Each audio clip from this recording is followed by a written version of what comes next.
आज सर्व महिलांचा आनंदाचा दिवस आहे. मस्त नटतात थटतात, वाण द्यायला मंदिरात जातात आणि सोबत तिळगुळ असतं, वाण असतं ताटामध्ये. किती छान मस्त वाटते. प्रत्येकीचं नवीन साडी, नवीन नवीन सगळं दिसायला सुरुवात होते. कोण कशी नटली, कोण कशी छान मेकअप केला, बायांचा तिकडंच लक्ष असतं. म्हणून आजचा सण हा खास लेडीजसाठी असतो. मस्त नटण्याचा, मुरडण्याचा, मस्त भारी दिसण्याचा.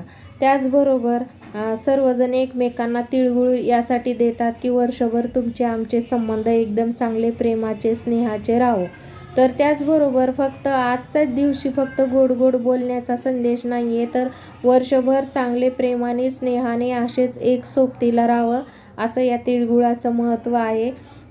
तर सर्वांना, सर्व महिलांना एकच सांगणं आहे की केवळ आजच्या सणापुरतं तिळगुळ देऊन गोड बोला असं नाही म्हणा, तर वर्षभर आपण असंच एकमेकांशी प्रेमाने, स्नेहाने राहू आणि तिळगुळ खाऊ आणि मस्त गोड असे चांगले ठेवू. संबंध आपले, प्रेमाचे नातं जे आहे ते खूप छान ठेवा, कारण सोबत काही येत नाही आहे. म्हणून सर्वांना मकर संक्रांतीच्या खूप खूप हार्दिक शुभेच्छा.